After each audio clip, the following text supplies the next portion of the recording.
Oke, lagu kedua, Allah Kuasa. Kita nyanyi bersama-sama.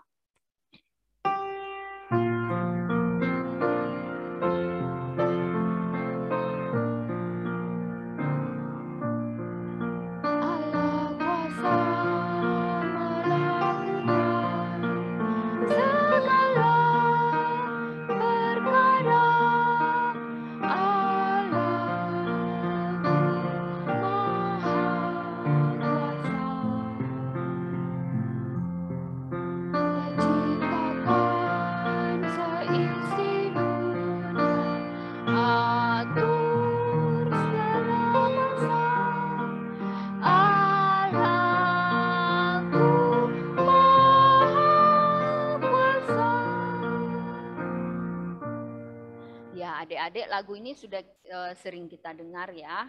Nah, judulnya Allah Kuasa. Nah, dari mana kita tahu Allah itu kuasa atau Allah itu maha kuasa? Nah, yang pertama, dia bisa atau dia punya kuasa untuk melakukan segala perkara. Apa itu perkara? Artinya segala hal, ya, apapun dia bisa lakukan. Tapi hanya satu yang tak bisa ia lakukan, yaitu dosa. Ya, kemudian dalam hal apa lagi? Tuhan menciptakan dunia dan seisi dunia ini. Dunia dan isinya, termasuk kita ini ya, Tuhan yang ciptakan. Kemudian apa lagi? Kita bisa melihat kemahakuasaan Allah itu.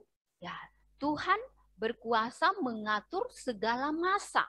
Masa itu berkaitan dengan waktu ya. Tuhan mengatur semuanya.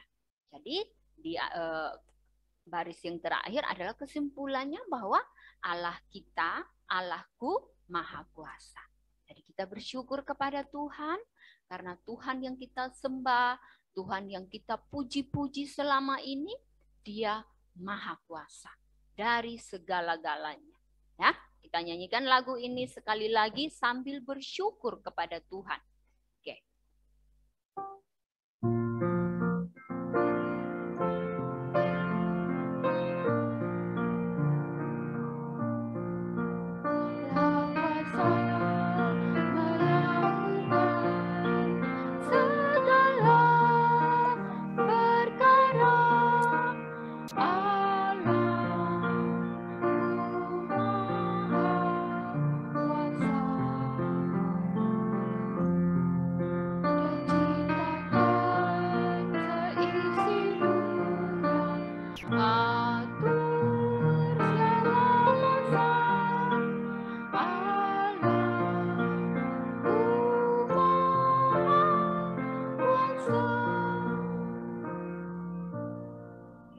Kita akan lanjutkan pujian kita, Allahku besar.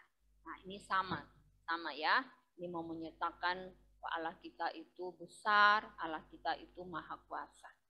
Oke, kita nyanyikan lagu ini bersama-sama.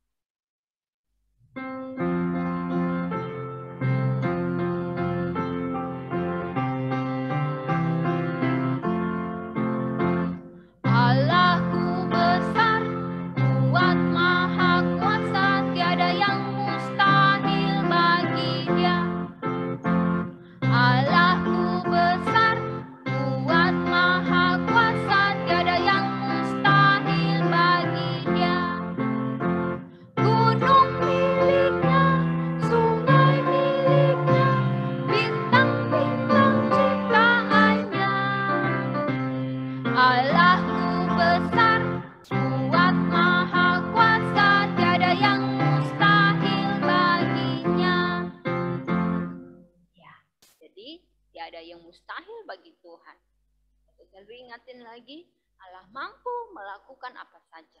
Karena Allah kita itu besar, kuat, dan maha kuasa. Hanya satu yang tidak bisa Tuhan lakukan, yaitu dosa. Oke, jadi kita bersyukur kepada Tuhan untuk pujian ini. Kita akan nyanyikan lagu terakhir, nanti setelah itu kita akan mendengarkan firman Tuhan. Nah, gunung batu perlindungan. Jadi firman Tuhan hari ini mengajarkan kita bahwa Tuhan melindungi anak-anaknya atau umatnya. Nah, jadi biarlah pujian ini juga mengingatkan kita akan hal itu, dan nanti waktu kita mendengar firman Tuhan kita akan tahu lebih jelas mengenai bagaimana Tuhan melindungi anak-anaknya. Kita nyanyikan pujian ini bersama.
Adik-adik, jadi pujian terakhir kita mengingatkan kita bahwa Tuhan adalah perlindungan kita. Tuhan adalah tempat perlindungan kita. Jadi kepada siapa kita berlindung? Hanya kepada Tuhan kita. Oke, kita akan mendengarkan firman Tuhan yang akan disampaikan oleh Lauster Selvi lupa. Kita mau ayat hafalan dulu ya. Kita mau dengarkan ayat hafalan dulu. Maaf, Lauster Selvi udah langsung pikir firman Tuhan ya. Nah, ayat hafalan kita kali ini pendek sekali ya. Di Mazmur 23 ayat 1. Oke, Mazmur 23 ayat 1 kita baca bersama-sama dulu. Setelah itu langsung akan hapus ayat pertama, baris pertama, kemudian baris kedua karena hanya 2 baris ya. Oke, kita baca bersama-sama sambil ingat ya. Oke, Mazmur 23 ayat 1. Tuhan adalah gembalaku, takkan kekurangan aku.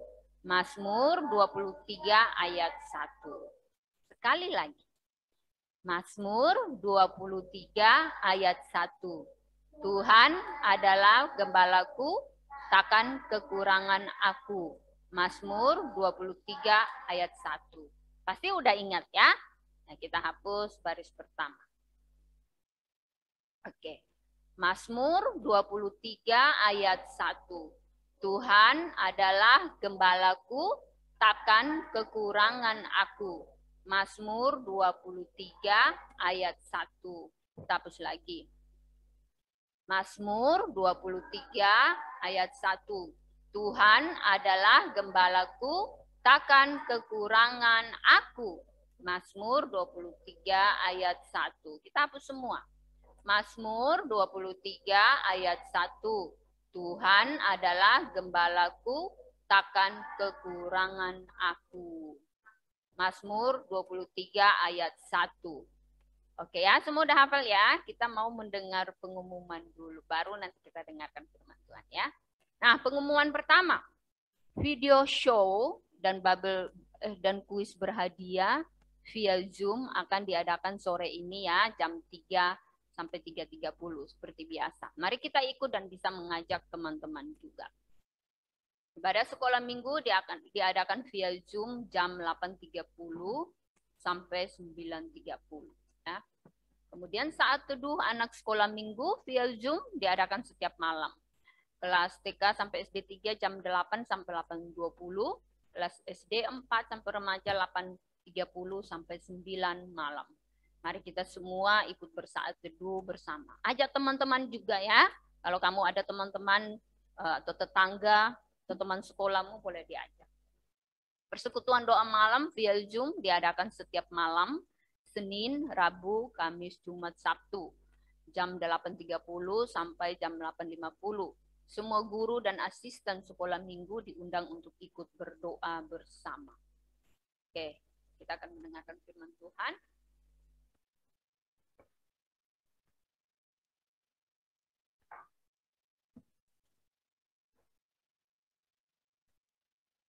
Oke adik-adik, bersyukur ya kita semua sudah bernyanyi memuji Tuhan. Oke, nah sekarang kita akan mendengarkan cerita firman Tuhan. Tapi sebelumnya kita mau berdoa dulu.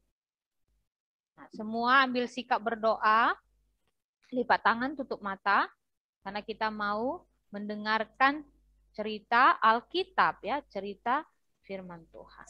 Mari kita berdoa bersama-sama.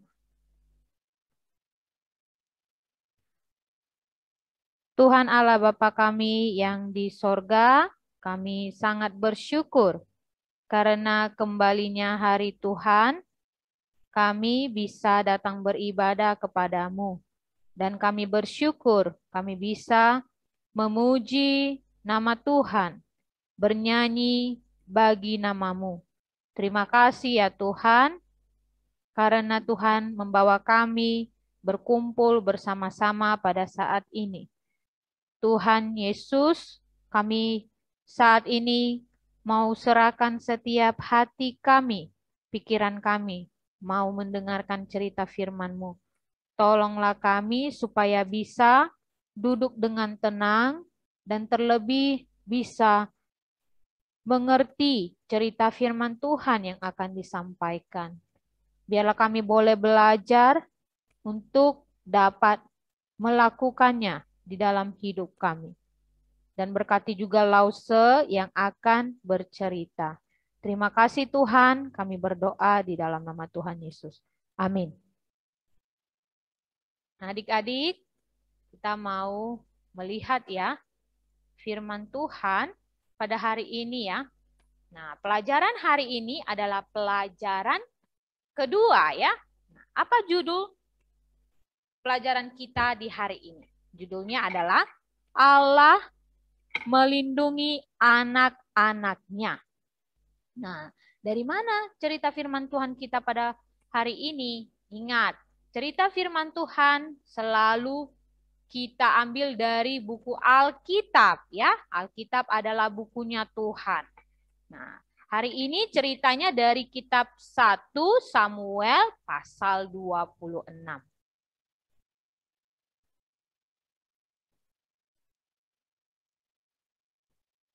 Oke.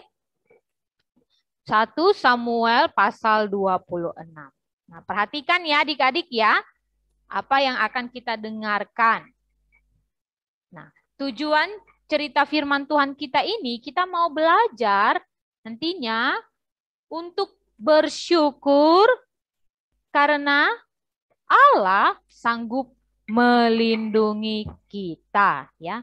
Nah, adik-adik masih ingat nggak siapa yang ada di gambar ini? Siapa yang bisa jawab Lause? Siapa yang bisa jawab Lause? Yang ada di gambar. Ada yang bisa jawab? Ya, siapa saya? Ya, Darren jawab Lause yang ada di gereja ya. Dia katakan ini adalah Raja Saul. Ya, benar ya. Raja Saul adalah raja orang Israel yang pertama. Masih ingat cerita minggu lalu ya? Dia diangkat menjadi raja atas bangsa Israel. Nah, di sini ada satu peristiwa ya. Peristiwa, kenapa? Peristiwanya ini apa? Nah, di sini di mana Samuel ya menegur Raja Saul karena dosa yang dia lakukan. Ya, dia tidak menunggu Samuel untuk mengorbankan persembahan kepada Tuhan, tapi dia sendiri yang persembahkan. Nah, itu membuktikan bahwa dia tidak menaati Allah. Kemudian ada juga dosa-dosa pemberontakan yang lainnya yang dia lakukan. Kesombongan dirinya. Dan Allah dikatakan di dalam Alkitab berkata, menolak dia untuk menjadi raja atas bangsa Israel. Jadi ketika itu ya, Raja Saul berdosa kepada Tuhan, maka Tuhan mengatakan ia akan mengambil kerajaan itu dari Saul. Jadi Tuhan pun mengutus Samuel untuk mencari raja yang menjadi pengganti Raja Saul. Nah, Tuhan mengutus Samuel pergi ke keluarga, ke rumah Isai ya, yang tinggal di Bethlehem. Nah, dari semua anaknya dan ketujuh anak laki-laki saudara Daud, nah Tuhan memilih Daud menjadi raja yang akan menggantikan Raja Saul. Nah, Daud ini adalah seorang muda yang bekerja menjadi gembala domba ya adik-adik ya. Nah, Tuhan memilih dia dari ketujuh saudaranya yang lain. Oke? Nah, jadi di hadapan semua keluarganya, Samuel mengurapi Daud menjadi raja atas bangsa Israel. Ya, jadi dikatakan pada saat itu, sejak saat itu, Roh Tuhan berkuasa atas Daud, memimpin Daud di dalam hidupnya. Nah, semenjak awal ya, Daud bergabung menjadi pembawa senjata Raja Saul. Dan dia juga adalah seorang yang bisa memainkan alat musik kecapi. Nah, Saul di awalnya sangat senang kepada Daud. Ya, apalagi dia suka mendengarkan musik yang dimainkan oleh Daud. Karena musik itu membuat hatinya merasa lebih tenang, merasa lebih baik. Dia senang kepada Daud. Tapi adik-adik, Daud ini dia adalah seorang yang sangat bagus di dalam pekerjaannya. Ketika dia dikatakan kan pembawa senjata, artinya dia juga ikut berperang. Nah, dia bisa melakukan tugasnya dengan baik. Jadi di suatu ketika Daud ya menang atas musuhnya, selesai berperang, banyak orang-orang yang menyanyi, menari-nari, bergembira, ya. Karena apa? Karena kemenangan yang didapati oleh Daud atas musuhnya. Makanya di sini, di peristiwa ini, mereka membandingkan antara Saul dan Daud. Di situ dikatakan ya, Saul mengalahkan beribu-ribu musuh, tetapi Daud berlaksa-laksa. Nah, apa artinya berlaksa-laksa? Artinya berpuluh-puluh ribu. Jadi lebih banyak musuh yang dikalahkan Daud daripada Saul. Nah, dari peristiwa ini kita melihat orang-orang membandingkan antara Saul dan Daud. Semenjak saat itu adik-adik, Saul melihat bahwa semua orang menjadi senang kepada Daud, ya, dan dia pun menjadi takut dan juga iri hati, ya, tidak suka karena orang-orang suka kepada Daud. Nah, karena dia menjadi iri hati, adik-adik, dia pun berencana untuk apa? Mencelakai Daud, mau membunuh Daud. Karena apa? Karena dia takut. Dia tahu semua orang sudah suka sama Daud. Artinya nanti kerajaannya ini akan diambil oleh Daud sendiri. Jadi dia pun berusaha untuk mencari cara bagaimana bisa membunuh Daud. Nah, Daud menjadi musuh Saul bukan karena dosanya, tapi karena kebencian yang ada di dalam hati Raja Saul. Jadi adik-adik ya, dikatakan bahwa Saul mengejar Daud ke seluruh wilayah pedesaan sampai ke banyak-banyak tempat ya. Dengan banyak peristiwa yang kita lihat ya, di mana Daud harus pergi melarikan diri dari hadapan Raja Saul. Kenapa?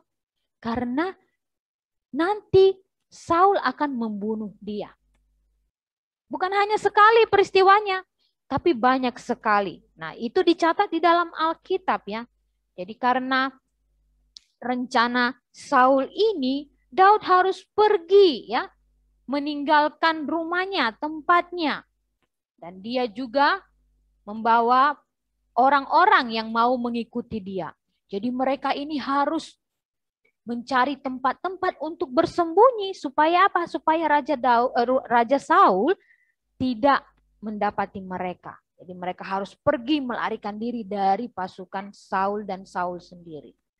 Nah, adik-adik, ketika Daud ya bersembunyi di bukit Hakila, katanya di padang belantara, ada orang-orang yang tinggal di Zif ini ya, ini yang Lause lingkari ini, Zif ini, mereka tahu kan kalau Daud bersembunyi di Hakila. Kemudian mereka pergi ke atas ini. Nah, di sini di Gibea. Di Gibea ini Saul ada ya, dia sedang di Gibea dan mereka melaporkan kepada Saul kalau Daud sekarang ada di Bukit Hakila.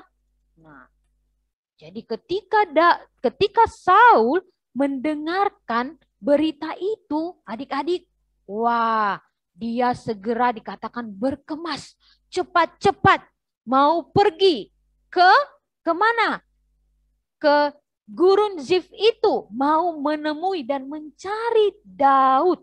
Karena apa? Karena dia mau membunuh Daud. Jadi dia turun ke bawah, ya, dari Gibea dia turun ke Gurun Zif, dan dia dikatakan membawa 3.000 orang yang terpilih. Nah, lihat adik-adik, 3.000 orang yang terpilih, 3.000 pasukan. Artinya orang-orang yang hebat di dalam peperangan.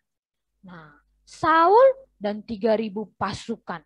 Bukan orang yang sedikit, tapi orang yang banyak. Karena apa? Karena dia mau segera mendapatkan Daud dan mau membunuh Daud. Jadi dia pergi ke Hakila ya. Nah, di sini dia ya petanya adik-adik ya. Nah, tempat ini masih di daerah tanah Israel ya. Jadi ketika dia ada di Bukit Hakila, Saul pun berkemah di sana ya. Nah, tapi Daud harus menyingkir dan tinggal di padang gurun. Nah, ketika Daud mendengarkan kabar bahwa Saul saat ini sudah mencari dia dan dekat di tempat di mana dia bersembunyi, maka dia mengirim adik-adik, mengirim pengintai untuk melihat, ya, memastikan apakah Saul benar-benar datang.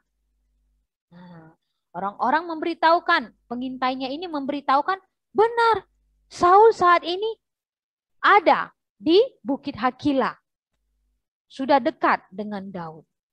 Nah, adik-adik, kemudian waktu itu ya, Daud juga pergi melihat ya. Melihat dikatakan dari tempat persembunyiannya. Melihat di mana Raja Saul dan para tentaranya. Ya, di manakah mereka berada? Di manakah mereka berkemah? Jadi mereka menemukan tempatnya. Dan dikatakan Daud pun menunggu sampai malam, sampai gelap. Nah, kenapa ya? Daud harus menunggu sampai gelap. Apa yang dia mau lakukan? Apa ya yang mau dia lakukan? Oke. Nah, dia mau lakukan sesuatu. Jadi, kalau hari gelap, ya, akan lebih mudah untuk kita masuk ke dalam kemah musuh kita ya. Kita bisa lebih mudah masuk menyelinap, oke? Ke dalam kemah musuh kita. Makanya dia perginya pada waktu malam. Nah, pada saat itu ya, dia mengatakan kepada para pengikutnya, siapa yang mau ikut dengan aku ke kemah Saul? Kemudian Abisai ya, Abisai menjawabnya. Dia bilang, saya mau ikut. Oke, saya mau ikut. Nah, siapakah Abisai ini? Abisai ini adik-adik, dia adalah ya panglima ya tentaranya si Daud, oke? Dan dia juga adalah keponakannya Daud karena dia adalah anak dari Zeruya, dari saudara perempuannya Daud. Jadi Daud dan Abisai pergi ke kemah Saul, ya. Mereka pergi dan turun. Oke. Nah, ketika mereka berada di perkemahan Saul, maka datanglah, ya, mereka melihat bahwa Saul berbaring tidur. Nah, bukan hanya Saul saja, tapi dikatakan juga Abner dan para rakyat atau pasukan yang dibawa oleh Saul ini juga berbaring di sekelilingnya Saul. Nah, Abner ini siapa? Abner ini adalah, ya, kepala panglima pasukannya Saul. Oke, jadi dia juga tidur, ya, di sekelilingnya Saul. Oke, dia tidur di sekelilingnya Saul. Nah, ketika mereka ditemukan tidur, ya adik-adik, ya. Nah, Daud mengerti, dia tahu apa yang dia lakukan saat ini untuk menyelinap ke tempatnya Saul ini adalah hal yang sangat berbahaya. Kenapa? Karena ini adalah tempat musuhnya, ya. Tapi dia memberanikan diri untuk pergi.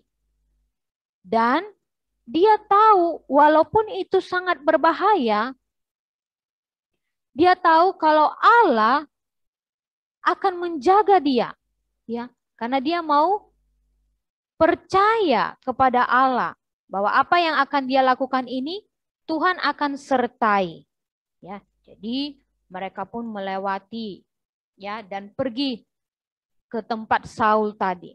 Nah, adik-adik coba lo semua tanya. Kalau kamu ikut bersama-sama dengan Daud, ya, ke tempat perkemahan Saul itu, bagaimana perasaan kamu? Nah, pasti, ya, kita merasa apa? Takut. Karena dengan begitu banyaknya orang yang ada di situ dan juga Raja Saul, ya, pasti kita merasa takut, ya. Nah, tapi Daud dan Abisai, ya, memutuskan untuk pergi ke sana, ya. Mereka berjalan, ya, dikatakan di tengah-tengah perkemahan mereka. Mereka lewati semua yang 3.000 orang itu. Nah, mereka semuanya tertidur. Dikatakan tidak ada satupun tentara yang terbangun. Bayangkan adik-adik. Saul ini rencananya apa? Dia mau mencari Daud. Dia mau membunuh Daud. Tapi pada saat ini, ya, adalah peristiwa yang sangat menarik, ya. Karena apa? Karena mereka semua tidak berjaga-jaga satupun, ya. Tidak bangun, tapi tertidur dengan nyenyak. Sehingga Daud dan Abisai bisa masuk ke wilayahnya mereka, ya. Nah, coba kita pikirkan, apa ya yang akan terjadi kalau seandainya dari salah satu tentara itu terbangun? Coba kamu bayangkan, apa yang terjadi? Pasti, ya adik-adik, ya, satu tentara itu akan membangunkan temannya yang lain, ya, membangunkan tentara yang lain. Dan apa yang akan terjadi dengan Daud dan Abisai? Pastinya mereka akan terbunuh, ya. Tapi itu tidak terjadi karena semua mereka tertidur dengan nyenyak. Nah, coba kita mau bertanya juga. Menurut kita, apakah pada saat Daud menyelinap masuk ke wilayah itu, apakah dia juga merasakan takut? Ya, Daud mungkin saja takut, tapi seperti yang Lause bilang tadi, ya, Daud percaya kepada Tuhan. Percaya kalau Tuhan akan melindungi dia dalam segala hal yang dia lakukan. Oke, jadi Dia pergi berjalan di tengah-tengah pasukan ini ya. Nah, coba kita bertanya. Suatu hal yang unik tadi Lausa bilang ya, semua mereka tidak ada satupun yang terbangun, tapi semuanya tertidur. Kenapa ya? Apa yang bisa membuat mereka tertidur? Nah, Alkitab katakan ya adik-adik, memang tidak ada yang melihat, tidak ada yang tahu, tidak ada yang terbangun karena semuanya tidur. Semuanya tidur dengan nyenyak karena Tuhan yang membuat mereka tidur. Nah, Tuhan membuat mereka tidur. Inilah yang membuktikan kepada kita kalau Tuhan benar-benar menyertai Daud. Kalau Tuhan adalah Allah yang menjaga Daud. Jadi dalam misinya saat ini yang pergi ke wilayahnya Saul, ya, Tuhan tetap menyertai dia.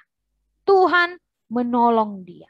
Sampai-sampai semua musuhnya ini tidak mengetahui kalau mereka berdua masuk ke wilayah mereka. Ya. Nah, ini kita lihat bagaimana Tuhan dengan caranya yang luar biasa membuat Daud ya terlindungi dengan membuat para musuh menjadi tertidur sehingga mereka tidak sadar kalau Daud memasuki tempat kemah mereka. Nah, jadi ketika Daud ya dan Abisai menemukan Raja Saul yang sedang tertidur di depan mereka. Nah, adik-adik, ini adalah kesempatan yang baik kan? Kalau dipikir-pikir ini kesempatan yang baik. Kenapa? Karena saat ini musuh ada di depan mata, ya. Jadi alangkah lebih bagusnya kalau kita memusnahkan dia. Makanya Abisai ya mengatakan kepada Daud ya, dikatakannya, izinkanlah aku ya untuk menikam dia sekali saja ya, karena dia musuhmu ini ya, musuh yang sangat kejam. Izinkan aku untuk membunuh dia. Apakah Daud mau mengikuti apa yang dikatakan Abisai? Tidak. Nah, Braden katakan tidak ya. Iya benar adik-adik. Daud tidak memilih apa yang ditawarkan Abisai. Dia mengatakan, aku tidak mengizinkannya. Nah, kita tidak boleh memusnahkan dia, tidak boleh membunuh dia. Karena dia adalah orang yang sudah diurapi Tuhan menjadi raja atas bangsa Israel. Siapakah kita yang berani mengambil nyawa daripada raja ini? Nah, kalau kita mengambil nyawanya, membunuh dia, nah, kita juga akan mendapat hukuman dari Tuhan. Daud mengerti itu adik-adik. Jadi dengan tidak mengizinkan Abisai membunuh Raja Saul, nah, membuktikan bahwa Daud dia benar-benar menaati Tuhan, mengikuti kehendak Tuhan ya. Jadi dia tahu walaupun dia juga sudah menjadi raja orang Israel ya, dia tahu Tuhan punya waktunya sendiri akan membuat dia ya duduk di kerajaan itu, mengambil kerajaan itu dari Saul. Jadi tidak perlu membunuh dia. Tuhan sendiri yang akan bekerja dengan caranya.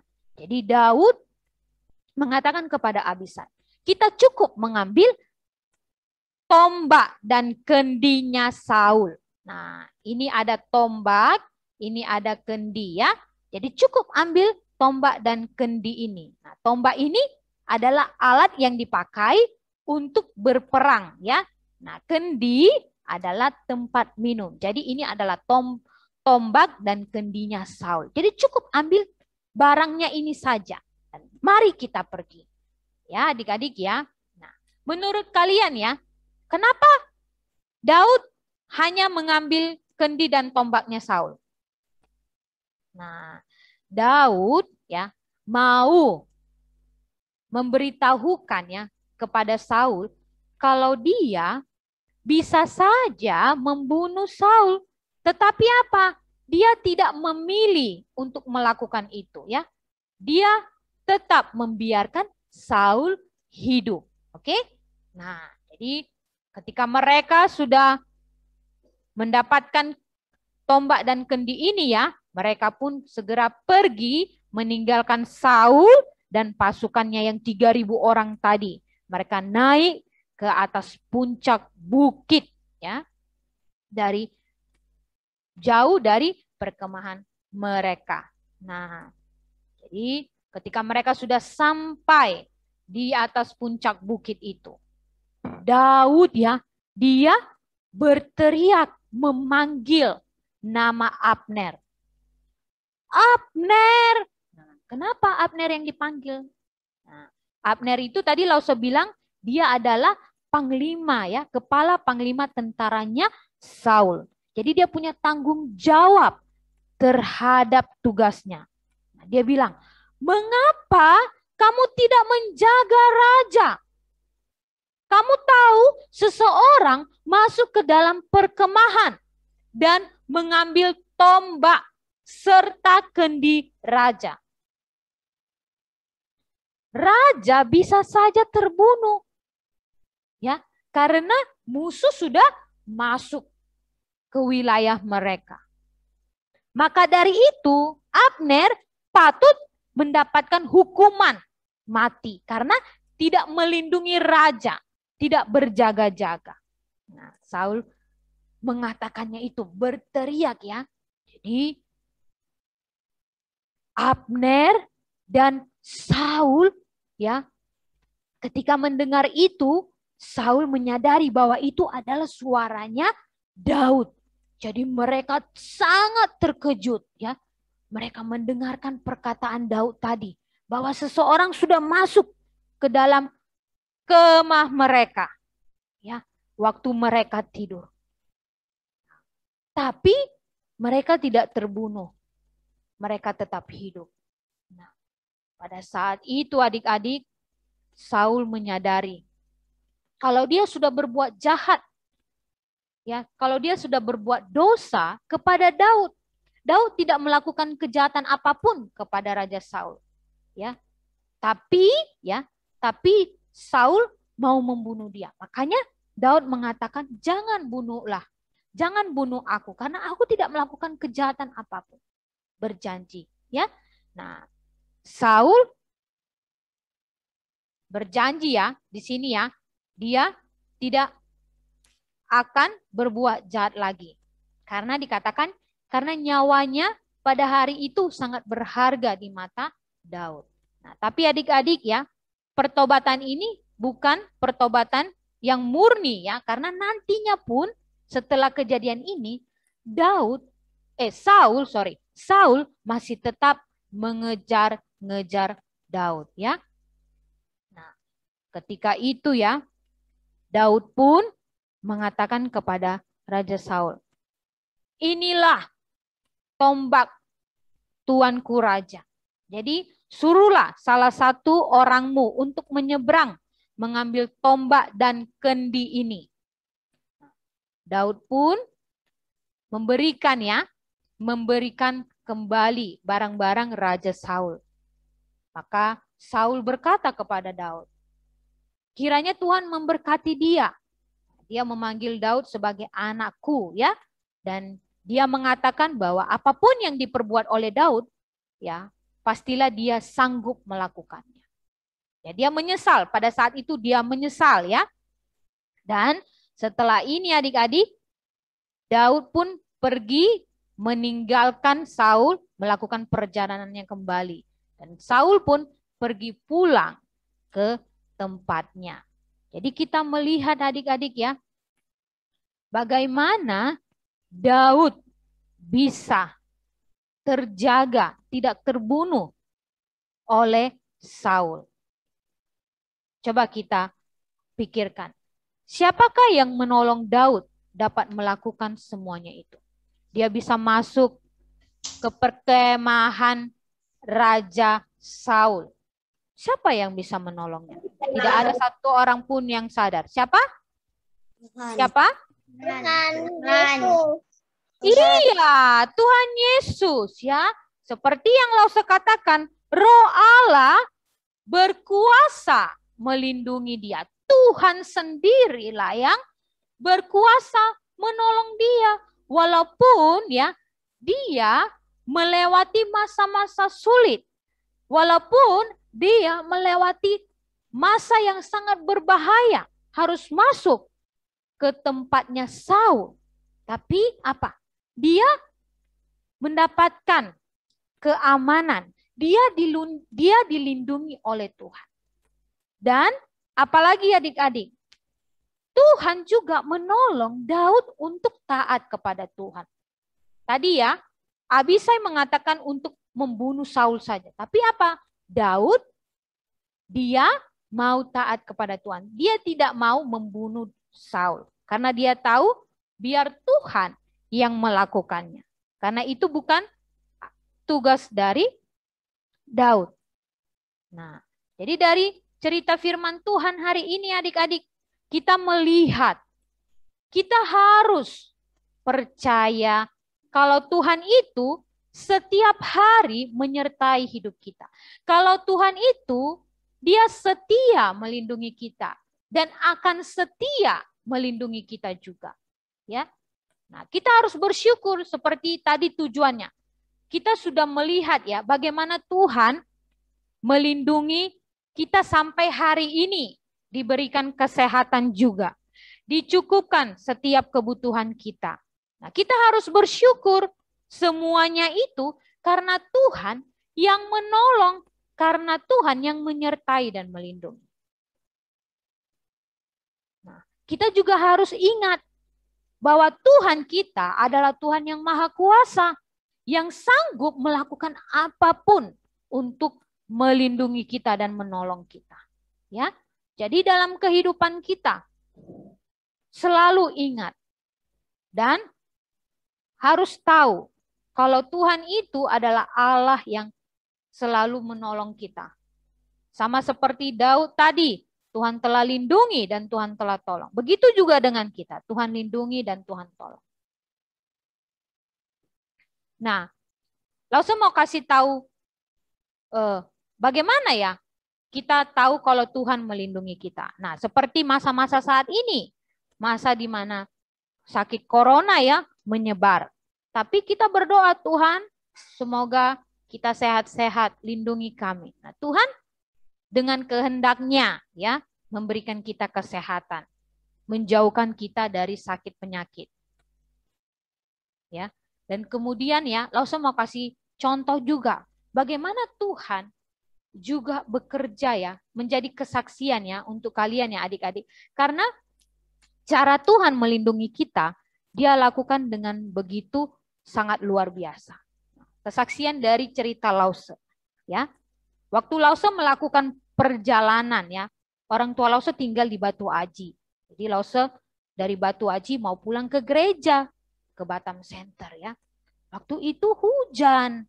Nah, setiap Lause sebelum pergi, Lause berdoa ya, supaya Tuhan menyertai dan melindungi Lause di perjalanan. Nah, waktu Lause ada di daerah Tiban sana ya, tiba-tiba ada ibu-ibu yang menyeberang ya, dia menyeberang secara tiba-tiba. Jadi Lause yang dia daerah Tiban itu ada turunannya gitu ya jalannya. Jadi Lause karena terkejut tiba-tiba harus ngerem ya motor Lause ini. Wah, tahu nggak adik-adik? Waktu Lause rem, motornya goyang. Kenapa? Karena licin jalannya. Hujan kan? Tadi Lause bilang hujan. Nah, waktu Lause menyadari ya, inilah perlindungan Tuhan bagi Lause. Kenapa? Karena dengan pertolongan Tuhan, Lause tidak jatuh. Karena di belakang Lause ada mobil yang lain kan. Nah, Lause pun tidak ditabrak oleh mobil yang lain. Tapi Lause bisa tetap di motor Lause itu tidak terjatuh dan melakukan perjalanan sampai ke gereja tanpa terluka sedikit pun. Nah, Lause memikirkan apa yang bisa Lause kasih contoh ya Tuhan melindungi kita dalam hidup kita. Nah, ini yang Lause rasakan. Peristiwa di mana Tuhan melindungi Lause. Seperti itu juga, adik-adik pasti merasakan ya, bagaimana Tuhan melindungi kita. Nah, itu contohnya di dalam perjalanan. Dan banyak juga contoh yang lain di mana Tuhan melindungi kita. Jadi harus tetap beriman dan percaya kepada Tuhan. Itu yang Tuhan mau. Kita beriman karena hidup kita adalah milik Tuhan. Tuhan tahu yang terbaik ya dalam kehendaknya. Oke adik-adik ya. Nah, dari pelajaran ini kita juga belajar kalau kita harus tetap setia menaati perintah Tuhan. Sama seperti Daud ya, yang mau mengikuti kehendak Tuhan untuk tidak membunuh Raja Saul. Nah, kita juga begitu adik-adik. Apa yang menjadi perintah Tuhan bagi kita? Nah, Tuhan bilang ya contohnya, kita anak-anak harus ingat beribadah kepada Tuhan. Jadi di hari Minggu jangan malas-malasan. Jangan merasa ini hari libur sekolah dan tak mau ikut Zoom sekolah Minggu. Jangan ya, karena kita harus ingat itu adalah perintah Tuhan dan kita harus menaatinya. Ya, jadi kiranya Tuhan menolong kita, membantu kita untuk selalu percaya kepada Tuhan. Nah, kiranya Tuhan yang menyertai kita semua ya adik-adik ya, yang terus menambahkan iman kepada Tuhan ya. Kiranya kita bisa melakukannya di dalam kehidupan kita. Nah, mari kita berdoa bersama-sama. Tuhan Bapa di sorga, kami bersyukur untuk cerita firman Tuhan yang bisa kami dengarkan. Kami melihat bagaimana Tuhan telah menyertai Daud dan melindungi Daud ketika dia sedang mengalami yang namanya kesulitan dan menghadapi suatu bahaya dalam hidupnya. Dan kami tahu Tuhan, Engkau juga adalah Allah yang mana telah menyertai Daud dan Allah yang juga akan menyertai kami anak-anak-Mu, Allah yang melindungi kami. Tuhan, kami mau serahkan hidup kami sepenuhnya ke dalam tangan kasih-Mu. Bantu kami supaya meletakkan kepercayaan ini dengan sungguh-sungguh kepada Tuhan. Mengetahui bahwa Tuhan adalah Allah yang Maha Kuasa. Dengan kuasa Tuhan, Tuhan melindungi kami setiap harinya. Ya Tuhan, bantu kami juga bisa menjadi anak-anak yang taat kepadamu, semakin baik di hadapan Tuhan. Terima kasih ya Tuhan, kami bersyukur dan berterima kasih. Di dalam nama Tuhan Yesus. Amin. Oke ya adik-adik, sampai di sini sekolah minggu kita. Nah, kita mau lihat kembali pengumuman. Pengumumannya adalah video show dan kuis berhadiah nanti sore jam 3 sampai 3.30 ya. Jadi semuanya ikut dan bisa ajak teman-teman. Nah, ibadah sekolah minggu tetap via Zoom jam 8.30 sampai 9.30. Dan saat teduh anak sekolah minggu yang kita lakukan setiap malam. Ingat, TK sampai SD 3 jam 8 sampai 8.20. Kelas SD 4 remaja jam 8.30 sampai jam 9 ya. Nah, kiranya adik-adik semakin semangat untuk ikut bersaat teduh ya. Jangan malas-malas. Oke? Nah, sampai di sini ya sekolah minggu kita. Tuhan Yesus memberkati.